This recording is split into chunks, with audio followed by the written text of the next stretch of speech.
क्यों कसर छोड़ो।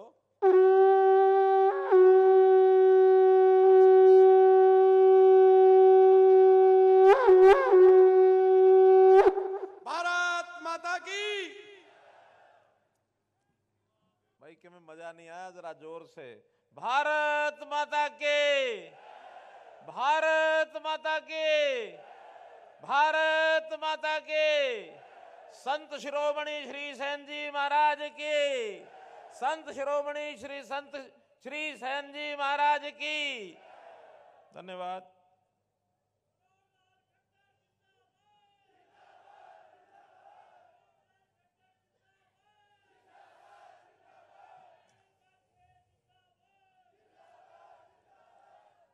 मंच पर विराजमान हरियाणा विधानसभा के हमारे उपाध्यक्ष आदरणीय श्री रणवीर गंगवा जी, हरियाणा सरकार में पूर्व मंत्री रहे कैप्टन अभिमन्यु जी, जींद विधानसभा क्षेत्र के बहुत ही लोकप्रिय विधायक, हम सबके लाडले विधायक कह सकता हूं मैं, ऐसे डॉक्टर किशन मिड्डा जी,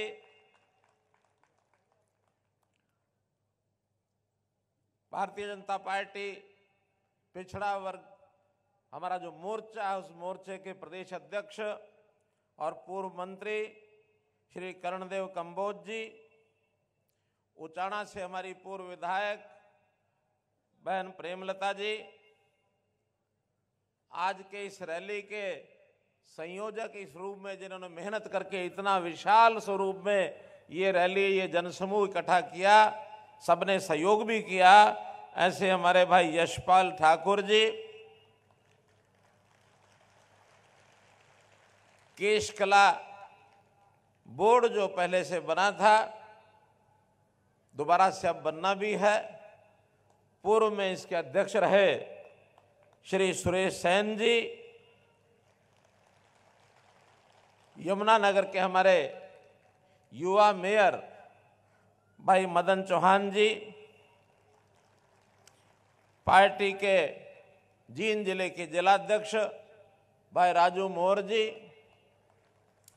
हमारे मेंबर पार्लियामेंट श्री रमेश कौशिक जी के प्रतिनिधि के नाते से यहाँ पधारे श्री देवेंद्र कौशिक जी, बहुत ही पुराने हमारे कर्मठ कार्यकर्ता एडवोकेट करमवीर सैनी जी, उपस्थित सभी श्रेष्ठ जन, बाईं और दाईं ओर बैठे हुए हमारे मंच पर सभी नेता और कार्यकर्तागण, आज इस विशाल रैली में पधारे बुजुर्गों, नौजवान साथियों, माताओं बहनों, पत्रकार छायाकार मित्रों, कलाकार बंधुओं, आपका सबका मैं बहुत बहुत अभिनंदन करता हूं।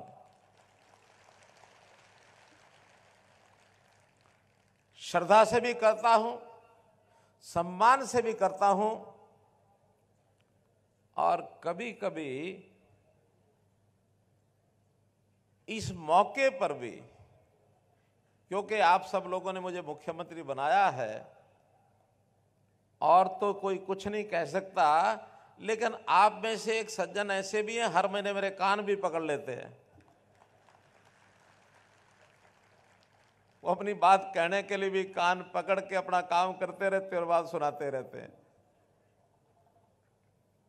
तो उस नाते भी बहुत निकट का संबंध आपसे होने के नाते आपका मैं सम्मान करता हूं, और बहुत ही एक ऐसा अवसर है जब अपने समाज के शिरोमणि, हमारे आराध्य देवता, जिनके प्रति हमारी श्रद्धा है, सदियों पहले इस देश में जब भक्ति रस की गंगा बह रही थी, भक्ति मार्ग चलने वाले लोगों की एक लड़ी, एक कड़ी जब चल रही थी, जिस समय संत कबीर दास जी हुए, संत रविदास जी हुए, संत नामदेव जी हुए, श्री धन्ना भगत जी हुए, उसी समय संत शिरोमणि सेन जी महाराज अंग्रेजी सन 1500 में, विक्रमी संवत सन 1557 में उनका जन्म हुआ। 523 साल पहले हमारे बीच में वो आए, एक संदेश लेकर के आए। पूज्य रामानंद जी के वो शिष्य थे, उन्होंने जन जागरण किया, सेवा भावी एक व्यक्तित्व के नाते उन्होंने ख्याति प्राप्त की। कितने ही उस समय के जो समकक्ष ऐसे भक्ति भाव के लोग उनके बीच में रहकर, उनके साथ रहकर, गुरु रविदास जी के साथ उनका बड़ा अच्छा संबंध आया, समाज को जागृत किया।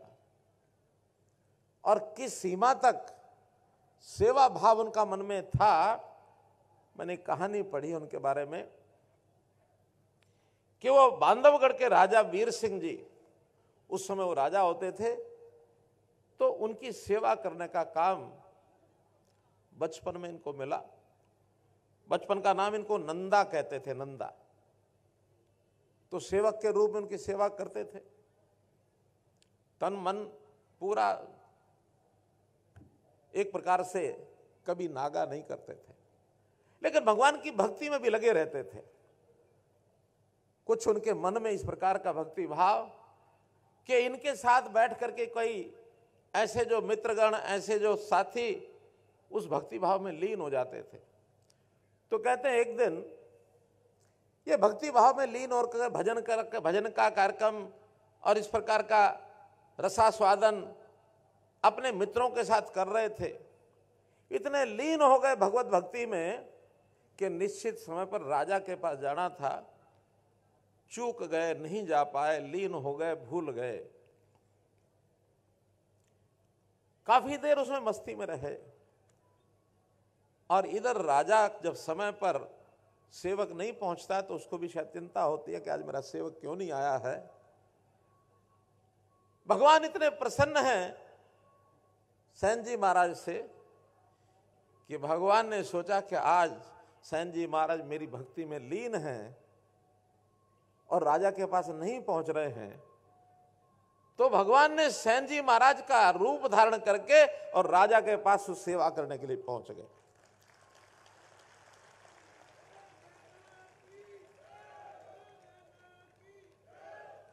राजा की सेवा प्रतिदिन जितनी होती है उससे बढ़िया सेवा की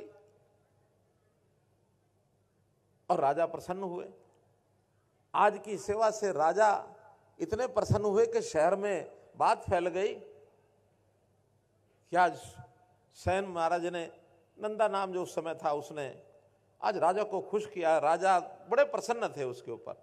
कई बार खबर अंदर से राज दरबार से निकल आती है, सैनिक लोग निकालते हैं। इधर सैन जी महाराज जब उस भक्ति भाव में लीन थे, अचानक उनको याद आया आज तो राजा की सेवा करने के लिए मैं पहुंच नहीं पाया, राजा नाराज हो गए होंगे। फटाफट अपने कार्यक्रम बंद किए, दौड़े राजा के घर की तरफ। सैनिक गेट के ऊपर खड़े हैं, सैन महाराज को देख करके सैनिक ने कहा जल्दी जाओ, जल्दी जाओ, राजा बड़े प्रसन्न हैं, जरूर कुछ ना कुछ इनाम भी देंगे। आज तुमने उसकी सेवा उनकी बहुत अच्छी सेवा की है, वो बड़े प्रसन्न हैं, मेरे पास संदेश आया है। इनके मन में डर है, वो करें कि सम्मान करेंगे। डरते हुए अंदर गए और राजा ने खड़े होकर के सैन महाराज को गले लगा लिया। और उस समय कहते हैं कि संत सैन को महाराज की, राजगुरु की, संत सैन महाराज को राजगुरु की उपाधि ये उस समय दे डाली उन्होंने कि हमारे राजगुरु रहेंगे। तो व्यक्ति का जो व्यक्तित्व निखरता है, उभरता है, मालूम नहीं कहां से उभर आए। ऐसे थे संत शिरोमणि सैन जी महाराज। उनके नाम को, उनके जीवन को, उनके विचार को, उनके भक्ति भाव को याद करने के लिए हम तो सब करते ही होंगे, लेकिन जब हमने सरकार बनाई 2014 में तो ध्यान में क्या आया कि जितने राजनीतिक हैं वो लोग अब याद करते हैं तो अपने बाप को, दादा को, परदादा को उनको याद करते हैं, संतों को भूल गए हैं। और हमें जब मन में विचार लगा कि संत सब यानी समाज को ठीक रास्ते पर लाने के लिए संतों की जो भूमिका थी, अगर उनको आज बार बार याद कराएंगे तो समाज की दिशा ठीक हो जाएगी। हमने संत महापुरुष विचार मान सम्मान योजना ये बनाई, और उसके बाद संतों की जीवनियां, उनकी शताब्दियां ये बनानी शुरू की। चाहे वो गुरु रविदास जी की हो, चाहे महर्षि वाल्मीकि जी की हो, चाहे भगत कबीर जी की हो, चाहे ऋषि कश्यप जी की हो, चाहे गुरु गोविंद सिंह जी का जयंती का दिन हो, चाहे गुरु तेग बहादुर जी का जयंती का जन्मदिन हो, बंदा सिंह बहादुर जी का हो, अभी हमने धन्ना भगत जी की भी जयंती मनाई है। तो ऐसे संतों की जयंतियां, उसी श्रेणी में जब ये हमको पता लगा कि सेन जी महाराज की जयंती ये 4 दिसंबर को है, आज 4 दिसंबर है, मैंने उसी समय अपना समय दिया, मैं जरूर आऊंगा। और मांग रखी गई, वैसे तो मांगे और भी बहुत हैं, लेकिन एक मांग 4 दिसंबर के नाते जो मुझे आपके सामने रखनी है।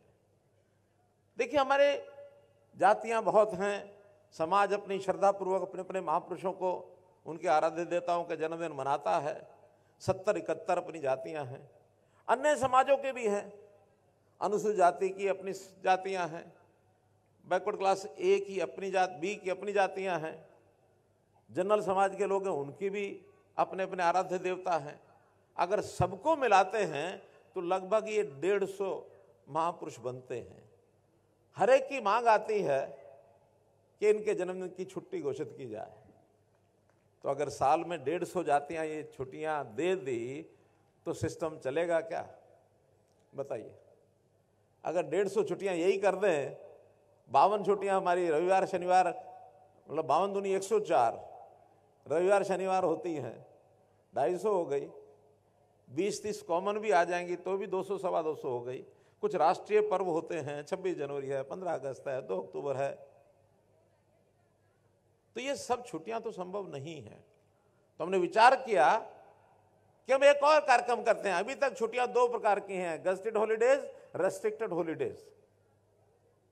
अब हमने विचार किया कि तीसरी श्रेणी बनाएंगे और कैलेंडर में भारत सरकार, हरियाणा सरकार का जो कैलेंडर है उसमें उल्लेख करेंगे विशेष दिवस 4 दिसंबर को विशेष दिवस के नाम से कैलेंडर पर रखेंगे, ताकि हर किसी को याद तो रहे कि आज सूर्यसेन जी की जयंती है। किसी भी महापुरुष की जयंती होगी उस दिन विशेष दिवस इस नाम से हम रखेंगे।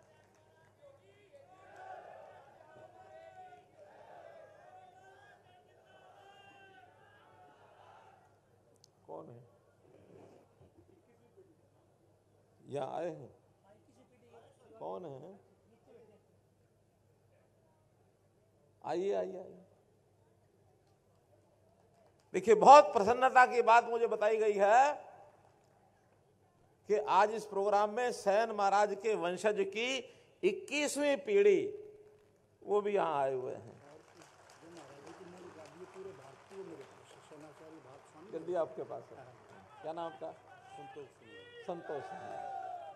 21वीं पीढ़ी सेन महाराज जी की, बहुत बहुत साधुवाद आपको।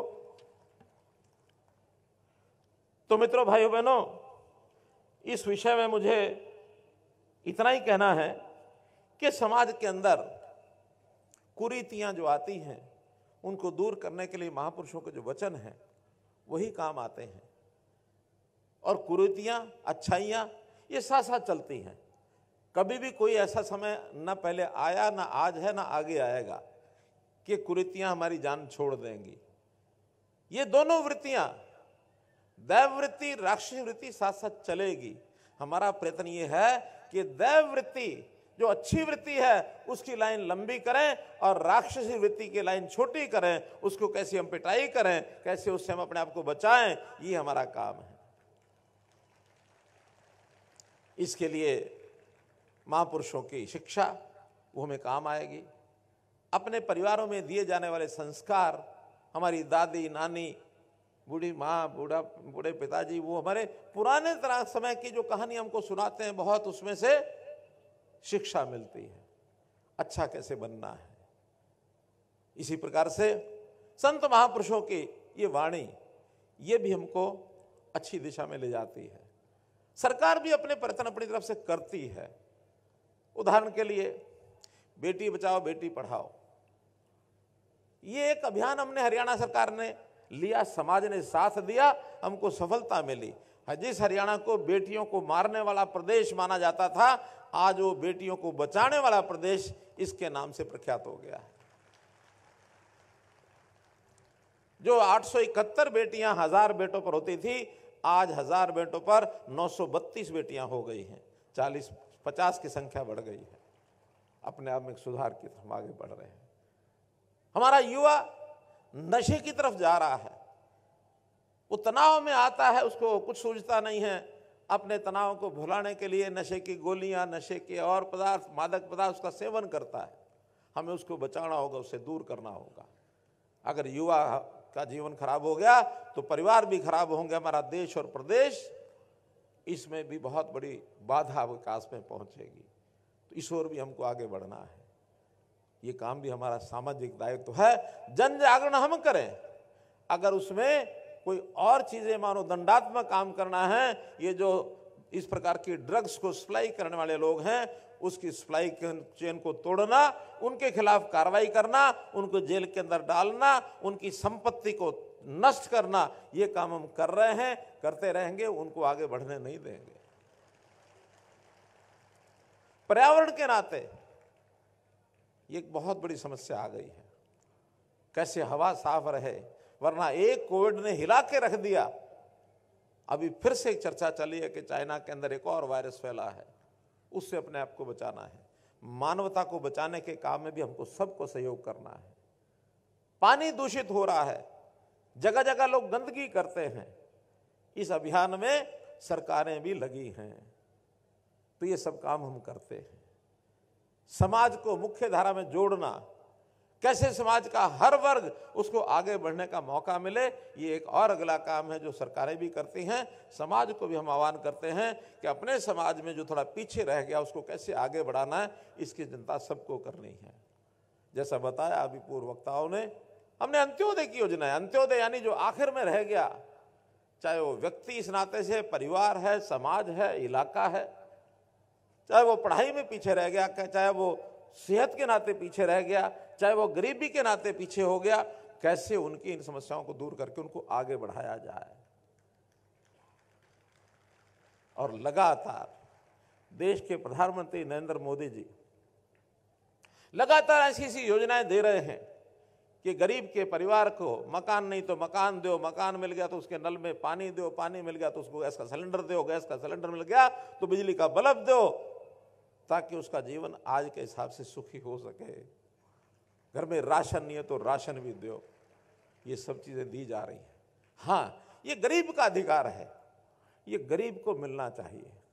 अभी तक समस्याएं क्या हैं कि ऐसी योजनाएं सरकारें पहले भी बनाती हैं, लेकिन गरीब तक पहुंचाने का सिस्टम ही नहीं बना। हर कोई बीच में जिसको जरूरत नहीं है वही लपक लेता है, अपनी दबंगई से लपक लेता है। जिस आदमी की जरूरत है उसको तो लाइन में लगाओ तो उसको बाहर निकाल देता है। सरकारी सिस्टम में भी उसको योजनाएं मिलती नहीं है, लाभ नहीं मिलता है। हमने हरियाणा सरकार में भी हर परिवार का परिवार पहचान पत्र बनाया, हर एक का डाटा लिया कि किस परिवार की क्या स्थिति है, कितने मेंबर है, पढ़ाई करते हैं तो क्या करते हैं, रोजगार करता है तो कौन क्या करता है, आमदन है तो कितनी है, ताकि उस आधार पर कोई अंत्योदय परिवार, कोई बीपीएल परिवार, कोई एपीएल परिवार, कोई मध्यम दर्जीय, कोई उच्च वर्गीय, ये सब सिस्टम होते हैं। यानी दूर मत जाओ। हमने अपने इस समाज की, जिस समाज के आज हम लोग बैठे हैं, सैन्य समाज के, इनका मैं आज खाका सवेरे मैंने देखा, कुल 77,000 परिवार हैं हरियाणा में हमारे। 3,11,000 हमारी आबादी है। इन 70,000 में 25,000 परिवार ऐसे हैं जिनकी आमदन 1,80,000 से ऊपर है। और उसमें अच्छी बात यह है, उसमें डॉक्टर भी हैं, उसमें वकील भी हैं, उसमें पीएचडी प्रोफेसर भी हैं, लेकिन 50-52% ऐसे हैं जो गरीबी रेखा से नीचे हैं। अभी तक सरकारी नौकरियों में मुझे बता रहे थे कि इस पिछले 6 साल में, 5 साल में, जब से हमने बिना खर्ची पर्ची की बात कही है, 1100 बच्चे इस समाज के अंदर नौकरी लगे हैं, किसी का 1 पैसा लगा नहीं। और जिस लोकतांत्रिक तरीके से हमने बीसी को ये जो आरक्षण दिया है, इस आरक्षण के कारण से 72 हमारे सरपंच बने हैं, 72 इस समाज के, 72 सरपंच, वरना कभी कोई बन नहीं सकता था। तो ये अवसर दिए हैं। इस नाते से हमारा चिंता करने वाला मोदी जी की सरकार जैसी चिंता कर रही है, हरियाणा में भी हम चिंता कर रहे हैं, इसका परिणाम कल आपने देख लिया। कल परिणाम देखा ना, 3 प्रदेशों में भारतीय जनता पार्टी अच्छे बहुमत से और सरकार बना ली है, समझो। कल परिणाम आ गए हैं, किसी को अपेक्षा भी नहीं थी। हैट्रिक बनी है, अब अगली हैट्रिक मोदी जी के लगेगी, उसके बाद हैट्रिक हरियाणा में भी लगेगी। आप लोग कमर कस लो, आप लोग अपनी कमर कस लो। तो भाइयों बहनों, आज के दिन कहने के लिए बहुत कुछ कहा जा सकता है, लेकिन मैं तो इतनी बात कहूंगा कि विकास के नाते तो बहुत काम होते हैं। आज भी विकास के नाते मैं देखूं तो यहाँ आज 39 परियोजनाएं ऐसी हैं, 31 के शिलान्यास हुए, 8 का उद्घाटन हुआ है। आज इसी मंच से आकर के और मैंने 590 करोड़ की योजनाओं के शिलान्यास और उद्घाटन किए हैं। एक दिन आकर के 590 करोड़, भले ये जींद जिले के हैं, हर जिले के ऐसे उद्घाटन शिलान्यास हो रहे हैं। और बड़े बड़े काम, पानी की व्यवस्था जींद के लिए, यानी नरवाना में जो भाखड़ा नहर बह रही है, यहाँ के लोगों ने कहा कि हमको यमुना के बजाय भाखड़ा नहर का पानी लाकर दीजिए। 388 करोड़ रुपए की एकमात्र योजना जिसका आज शिलान्यास किया, 388 करोड़। सीवरेज की व्यवस्था, चाहे वो श्यामनगर जींद का हो और चाहे नरवाना शहर का श्यामनगर हो, नरवाना शहर के अंदर सीवरेज हो, इन दोनों सीवरेज की व्यवस्था की है। 6 सड़कें ऐसी हैं जिनका आज उद्घाटन किया है, लगभग 31 करोड़ रुपए की है, छोटी बड़ी सब सड़कें। कामों की कोई कमी नहीं है। विकास तो जितना पहले सरकारें करती थी उससे हम डबल कर रहे हैं, और पैसा भी उससे आधा लगा रहे हैं। आप कहेंगे कि ये कैसे होता है, काम डबल हो रहा है, पैसा आधा लग रहा है। पैसा पहले जो लगता था वो इन कामों में नहीं लगता था, वो कहां जाता था? कहां जाता था?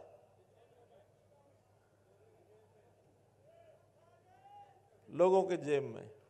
और मानते थे वो, ईमानदारी से भी माना था राजीव गांधी ने एक बार कि हम ऊपर से 1 रुपया भेजते हैं, नीचे जाते जाते 15 पैसे पहुंचते, 85 का पता नहीं लगता कहां गए, ये उन्होंने माना था। लेकिन आज गारंटी से ऊपर से 100 पैसे भेजते हैं, हर किसी के खाते में 100 के 100 पहुंचते हैं, एक भी बीच में काट नहीं सकता कोई भी। 100 के 100 हर किसी के खाते में पहुंचते हैं। देश के अंदर 40 करोड़ से ज्यादा नए खाते ये खुलवाए मोदी जी ने। हर किसी के परिवार का खाता, बेटियों का खाता। कोई परिवार आज देश में ऐसा नहीं है जिसका बैंक खाता ना हो। नहीं तो पहले ऐसे लोग थे, वो कहते बैंक में हमने करना क्या, ताजा कमाना, ताजा खाना, पैसा मजदूरी लेके आते हैं और हम जा करके बाजार में अपना लून तेलदार लकड़ी ले आते हैं और अपना खा लेते हैं।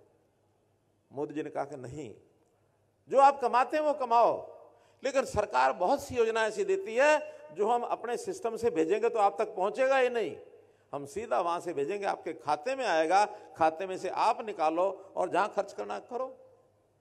हमारे किसान भाई, आप में से किसान भी हैं, 600-700 परिवार इस समाज में से किसान हैं, वो भी मेरी जानकारी है। उनको भी पता होगा किसान की उपज मंडी में बिकती है, जो पैसा उसका बनता है सीधा किसान के खाते में आता है, वो निकाल ले तो जिसको देना दे दे, वरना हम चक्कर काटते थे आड़तियों के, इधर के उधर के। पहले आड़तियों से हम पैसे लेके आते थे, हमारे अपने पैसे। अब आड़ती किसानों के पास आते हैं, भाई कि मैं पीछे पड़े हो तो दे दे, आड़ती मांगते हैं आके। भले वो ब्याज पर लेते हैं, पैसा लौटाते हैं, ब्याज भी लौटाते हैं, लेकिन हिसाब किताब तो उल्टा हो गया ना। तो गरीब आदमी, किसान, मजदूर, गरीब, मोदी जी ने एक और बात कही है कि जाति पाति का खेल बहुत चल गया, अब इस देश के अंदर, क्योंकि बड़ी पुरानी व्यवस्थाएं जातियों की, वर्णों की, आश्रमों की ये बनी हुई हैं, उसकी उस समय कुछ अच्छाइयाँ रही होंगी, लेकिन धीरे धीरे समय बीतने के बाद उसमें जो दुर्गुण आ गए, और खास करके जब राजनीति में जातियाँ घुस गई। हमने 2014 में एक नारा दिया था, मालूम है किसी को याद है क्या नारा था 2014 में? नहीं, जातियों को खत्म करने के लिए हरियाणा का एक नारा था। हाँ, हरियाणा एक, हरियाणवी एक, हम सब हरियाणवी हैं।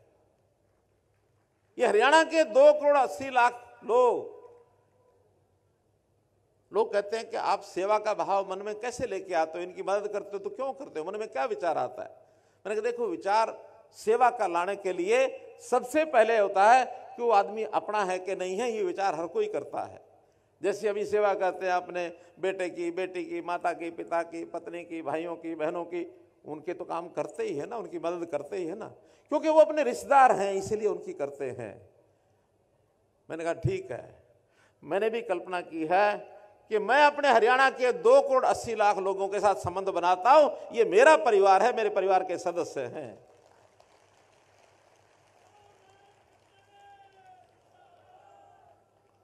तो भाइयों बहनों, एक पारिवारिक संबंध बना करके हम हरियाणा की जनता इस नाते से आगे बढ़ रही है, किसी को तकलीफ ना हो, तकलीफ है तो उसको कैसे दूर करना है, शिक्षा है, पढ़ाई है, उसको कैसे ठीक करना है। अभी मैंने 3 दिन पहले कहा कि हमारी जो बेटियां हैं, उन बेटियों को सरकारी स्कूलों में, कॉलेजों में तो सब शिक्षा फ्री है, लेकिन अगर वो प्राइवेट में पढ़ना चाहती है तो वहाँ उससे फीस ली जाती है। हमने कहा बेटियां जो गरीब हैं, हमारे यहाँ उस प्रकार के 40,000 परिवार ऐसे हैं जो उस रेखा से नीचे आते हैं, बल्कि 52,000, ऐसे 52,000 परिवारों की बेटियां प्राइवेट कॉलेज में भी पढ़ेंगी, उनको भी उसकी फीस नहीं देनी पड़ेगी, सब बेटियों की फीस सरकार देगी।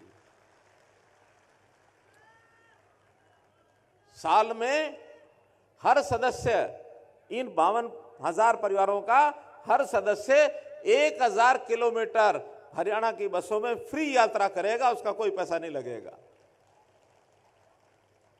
मुझे पता है कि बहुत लोग तो 1,000 किलोमीटर जा ही नहीं पाते हैं।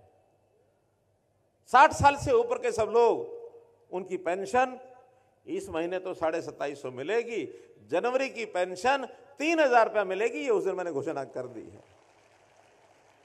और केवल उनको मिलती है ऐसा नहीं है, हमारी जो ऐसी किन्हीं कारणों से दुर्भाग्य से बहन कोई विधवा हो गई उसको भी मिलती है, जो दिव्यांग है, शरीर से थोड़ा लाचार है, उसको भी मिलती है। हमारे सामने विषय आया कि जिन भाइयों की पत्नी की डेथ हो जाए उनकी चिंता करो। हमने कहा अगर 40 साल के अगर ऐसा कोई व्यक्ति है, उसने दोबारा शादी नहीं कराई है, उसको भी 3,000 रुपये का पेंशन जाएगी। और इससे आगे किन्हीं कारणों से किसी भाई बहन की मानो शादी नहीं होती है, ऐसा महिला हो या पुरुष हो, 45 साल की उम्र के बाद उसको भी 3,000 पेंशन देंगे हम। वो शब्द मैं लेना नहीं चाहता जो हरियाणा में लेते हैं, ठीक है ना। उनकी भी एसोसिएशन बन गई है, यहाँ जींद में, हिसार में एसोसिएशन बनी हुई है, हिसार में।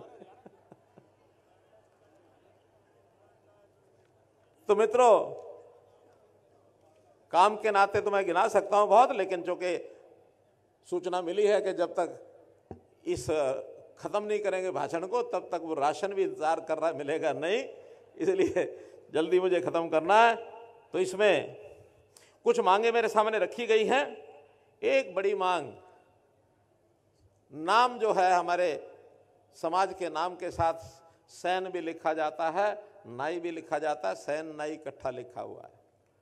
हमने एक पत्र लिख दिया है केंद्र को, उसकी परमिशन मांग ली है कि अब सैन नाम से अलग से अगर हमको अपनी पहचान करानी है तो अलग से हो जाएगी।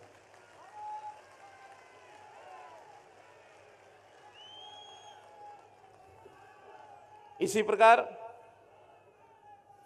हमारे बच्चों के लिए हमारा जो परंपरागत काम है उसकी सिखलाई के लिए हमको मानो अच्छे सैलून चलाने हैं, अच्छे मेकअप का सिस्टम सीखना है, अच्छे हमारे जो ब्यूटी पार्लर होते हैं वो हमको, हमारी किसी बहन को उसको सीखना है।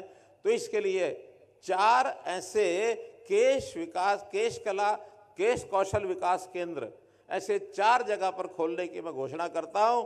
एक खुलेगा गुरुग्राम में, एक खुलेगा हिसार में, एक होगा रोहतक में, एक होगा अंबाला में। अब ये 4 कोनों में अलग अलग खुलवाए हैं। अगर इसमें सफलता मिलती है तो हमको इससे आगे बढ़ करके भी खोलने में कोई आपत्ति नहीं है। और जितने सेंटर कहेंगे, क्योंकि हमारे काम की आज डिमांड है, मांग है। अच्छे सैलून, अच्छी मेकअप के स्थान और अच्छे ब्यूटी पार्लर की दुकानें। आज तो शादियों में एक एक मानो सौंदर्य के नाते से जो मेकअप और ये जो सारा सिस्टम होता है ब्यूटी पार्लर का, हजारों हजार रुपए लोग खर्च करके आते हैं। मेरा अनुभव नहीं है, आपका सबका होगा। बहुत खर्च करते हैं लोग, तो उसके क्यों नहीं हम आय का साधन बनाए, अच्छे सिस्टम खड़े करें। आज पैसा खर्च करने वाले बहुत हैं लोग, तो इसलिए ये केंद्र बनाएंगे। विषय आके किसी एक मार्ग का नाम संत शिरोमणि सूरसेन जी महाराज के नाम से रखा जाए, तो करनाल में एक सड़क है दामनवाला हॉस्पिटल सफेद रोड से राज अस्पताल रोहतक रोड तक, जिसको JD7 रोड कहते हैं। इस सड़क का नाम संत शिरोमणि श्री सेन जी महाराज के नाम से रखा जाएगा। इसी प्रकार एक चौक का नाम, हाँ जींद में बताया मैंने। अच्छा, वो क्या है कि हमारे करनाल यशपाल ठाकुर, मेरा कोई संबंध ऐसा बना हुआ है, मुंह से करनाल लेके जाता है। ये जींद का ही है, ये जींद का ही है। ये बड़ा ही रोड है, ये बहुत बड़ा रोड है, बड़ा रोड, बहुत मेन रोड है, छोटा नहीं है ये। हाँ। ऐसे ही गोहाना रोड जींद, जो हमारी कचहरी है, कोर्ट है, कोर्ट के सामने एक जो चौक है, उस चौक का नाम और संत शिरोमणि श्री सेन जी महाराज के नाम से रखा जाएगा। और उस चौक पर अगर हम लोग चाहें तो प्रतिमा भी लगा पाएंगे। अगर कोई स्टेट नेशनल हाईवे का, नेशनल हाईवे रोड तो नहीं है ना, कॉर्नर पर जगह है, तो वहां एक प्रतिमा भी लगाई जा सकती है। एक डिमांड ये आई है कि किसी एक संस्था, तो जिस संस्था का नाम मुझे बताया गया, इनको पता नहीं होगा, उस संस्था का नाम पहले रखा जा चुका है।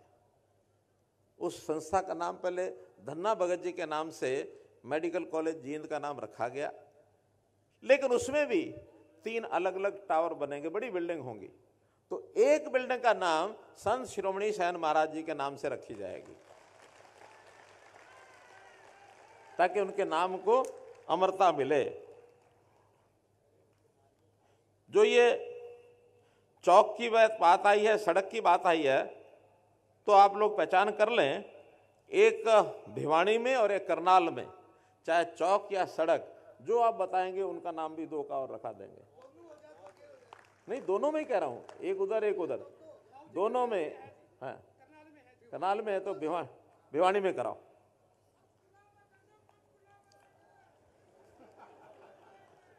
पंचकुला देश की राजधानी है।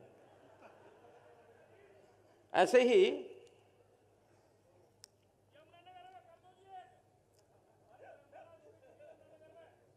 यमुनानगर में धर्मशाला प्लॉट है क्या वहां?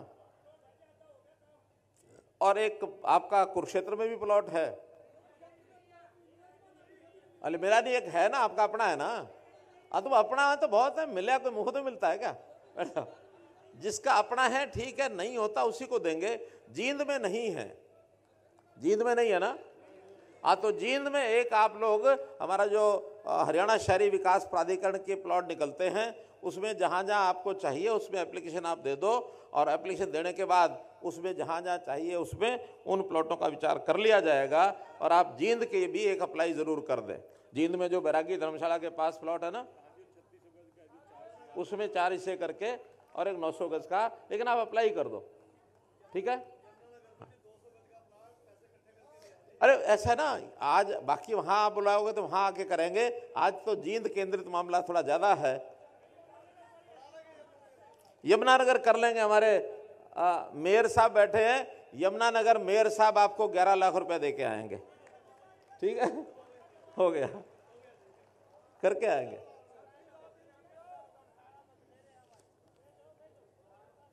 एक बात और मैंने बतानी है आपको कि जैसा मैंने अलग अलग बताया कि आपके कितने परिवार हैं, 52 लाख परिवार बीपीएल के हैं, लगभग 10 लाख परिवार, 10,000 परिवार ऐसे भी हैं, ये 52 लाख नहीं है, 52,000 हैं, 52,000 परिवार बीपीएल के हैं। 10,000 परिवार ऐसे हैं जिसमें या तो पहले कभी किसी ने नौकरी की है जो पेंशन ले रहा है, या आज कोई नौकरी में लगा है, ग्रुप डी, सी, बी, ए कुछ भी होगा। इन 10,000 को छोड़ करके 42,000 परिवार ऐसे हैं, अगर उसमें मेरिट के नाते कोई बच्चा एग्जाम देता है तो उसको अतिरिक्त 5% नंबर ये आपको मिलेंगे उन 42,000 परिवारों को।